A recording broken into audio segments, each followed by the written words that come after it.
आज इस सेशन में हम नेक्स्ट टॉपिक डील करते हैं जो कि है कॉमन हॉस्पिटल एक्वायर्ड इन्फेक्शन। ठीक है, इसमें हम देखेंगे कि कौन कौन से ऐसे इन्फेक्शंस हैं जो कि हॉस्पिटल एक्वायर्ड में आते हैं। ठीक है, तो टॉपिक क्या है हमारा? Common hospital acquired infection. Okay, तो कुछ इन्फेक्शंस कॉमन हैं जो कि हॉस्पिटल में जब आप जाते हैं तो बहुत ज़्यादा चांसेस रहते हैं कि वो एक से दूसरे को ट्रांसमिट हो पाएँ, या फिर जो भी पेशेंट गए हैं उन्हें वहाँ से वो प्रॉब्लम हो सकती है, वो बीमारी हो सकती है। तो मैं यहाँ कुछ क्लासिफिकेशंस बता देती हूँ, उसके बाद बताती हूँ कि उसमें क्या होता है। ठीक है, तो फर्स्ट आता है हमारे पास यूरिनरी ट्रैक्ट इन्फेक्शन।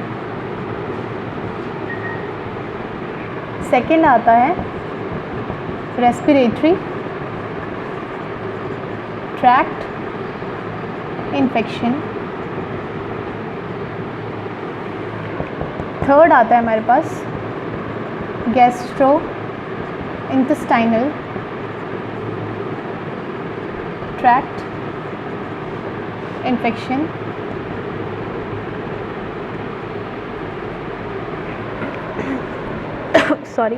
फोर्थ है हमारे पास यहाँ पे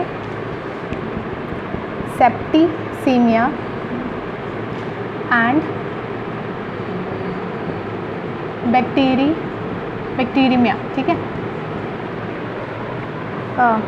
ओके, और उसके अलावा और भी होते हैं जो कि नॉर्मली हम बात कर लेंगे। तो सबसे पहले हम देखते हैं यूरिनरी ट्रैक्ट इन्फेक्शन क्या है।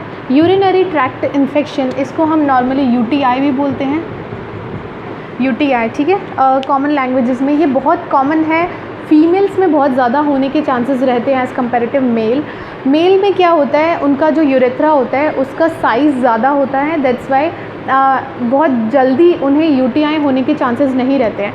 लेकिन फ़ीमेल में क्या होता है, फ़ीमेल का यूरेथ्रा का जो साइज़ है वो छोटा है, जिसके वजह से यूरिनरी ट्रैक्ट इन्फेक्शन बहुत जल्दी होने के चांसेस रहते हैं। जैसे हॉस्पिटल में बहुत लोग टॉयलेट्स यूज़ करते हैं, टॉयलेट यूज़ करने के बाद अच्छे से फ्लश नहीं करना, अच्छे से उसको साफ़ सफाई नहीं करना, पर्सनल हाइजीन नहीं मेंटेन करके रखना, जिसके वजह से क्या होता है यूटीआई होने के बहुत ज़्यादा चांसेस रहते हैं हॉस्पिटल्स में।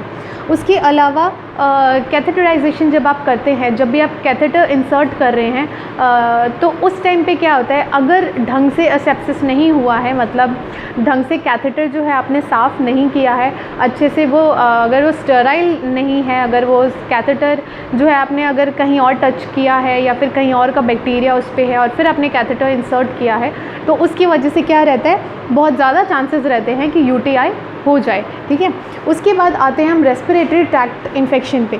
रेस्पिरेटरी ट्रैक्ट इन्फेक्शन भी जो है, जब नॉर्मली हॉस्पिटल्स में बेड्स जो हैं वो बहुत आसपास रहते हैं, जिसकी वजह से क्या होता है, अगर कोई कफ़ कर रहा है या अगर कोई स्नीज़ कर रहा है और वही चीज़ अगर वो हाथ रख के कफ़ या स्नीज़ नहीं कर रहा है, वही चीज़ एयर में रहता है और फिर दूसरा इनहेल कर रहा है, तो वो सारी चीज़ें क्या होती है, ऐसे फिर क्रॉस वो कम्युनिकेशन होता है और फिर एक बैक्टीरिया या एक वायरस जो है वो दूसरे पे चला जाता है। उसके साथ ही साथ रेस्पिरेटरी ट्रैक्ट इन्फेक्शन में जब हम इक्विपमेंट्स अच्छे से स्टेराइल इक्विपमेंट्स यूज़ नहीं कर रहे हों, चाहे वो ट्रैकियोस्टोमी हो उसके लिए, या फिर आप अगर वेंटिलेटर के लिए वेंटिलेशन पे डाल रहे हैं उस पर यूज़ कर रहे हैं, या फिर सक्शन वगैरह करने के लिए अगर आप जैसे बहुत ज़्यादा म्यूकस है, बहुत ज़्यादा स्पूटम है गले में और आप उसे सक्शन मशीन से साफ़ कर रहे हैं, अगर वो सक्शन मशीन जो है वो अच्छे से स्टेराइल नहीं, आपने स्टेरलाइजेशन नहीं किया हुआ है, तो फिर क्या हो सकता है, रेस्पिरेटरी ट्रैक्ट इन्फेक्शन बहुत ही कॉमन हो जाता है उस टाइम पे। Gastro intestinal tract infection. Gastro intestinal क्या होता है, मतलब जो पेट का जो प्रॉब्लम होता है, मुंह से लेके जो प्रॉब्लम होता है उसको हम गैस्ट्रो इंटेस्टाइनल ट्रैक्ट इन्फेक्शन बोलते हैं। गैस्ट्रो इंटेस्टाइनल ट्रैक्ट इन्फेक्शन में क्या है यहाँ पे, जैसे खाना का बहुत प्रॉब्लम होता है। जब भी आप हॉस्पिटल में होते हैं तो खाने के लिए बहुत ज़्यादा प्रॉब्लम रहता है, आपको नहीं पता होता कि किस तरीके से हाइजीनिक तरीके से खाना बनाया गया है या नहीं बनाया गया है। तो वहाँ पे क्या होता है, बहुत ज़्यादा चांसेस रहते हैं फूड पॉइजनिंग होने के, ठीक है। खाने की वजह से दिक्कत होता है, जिसकी वजह से गैस का प्रॉब्लम, तो ये कुछ प्रॉब्लम्स है जो नॉर्मल प्रॉब्लम्स रहते हैं, जैसे गैस का प्रॉब्लम हो गया या फिर कुछ नॉशियस फील होता है, मतलब उल्टी करने का मन करता है, ये कुछ कॉमन है। लेकिन उसके साथ ही साथ बड़े प्रॉब्लम्स में जैसे फूड पॉइजनिंग हो गया, या फिर जो छोटे बच्चे होते हैं उनके लिए बहुत ज़्यादा सेप्सिस वगैरह होना शुरू हो जाता है। तो जीआई ट्रैक्ट इन्फेक्शन में ये सारी चीज़ें आती हैं। नेक्स्ट हम देखते हैं सेप्टिसीमिया एंड बैक्टीरियमिया। सेप्टिसीमिया और बैक्टीरियमिया क्या होता है, ब्लड में बैक्टीरिया पाना या फिर ब्लड का जो इन्फेक्शन हो जाता है उसको हम सेप्टिसीमिया बोलते हैं। ये क्यों हो रहा है, क्योंकि ब्लड में आप जितनी भी चीज़ें इंसर्ट करिए, जैसे कैनुलाज हो गए, ठीक है, आप आईवी देने के लिए, आईवी पुश करने के लिए या फिर फ्लूइड देने के लिए आप क्या करते हैं, आप क्या करते हैं, कैनुलाज यूज़ करते हैं, ठीक है। कैनुला अगर अच्छे से आपने नहीं लगाया है, अगर अच्छे से साफ़ वगैरह नहीं किया है, तो फिर उसको क्या करते, वो क्या हो जाता है, बैक्टीरियाज या वायरसेस जो है वो आपके ब्लड में मिक्स हो जाता है, जिसकी वजह से वहाँ इन्फेक्शन होने के चांसेस रहते हैं। तो ये थे कुछ हमारे कॉमन हॉस्पिटल एक्वायर्ड इन्फेक्शंस कि कौन कौन से टाइप के इन्फेक्शंस होते हैं। आई होप आपको ये क्लास समझ में आई हो। अगर इससे रिलेटेड कोई भी डाउट है तो आप पूछ सकते हैं। Thank you class.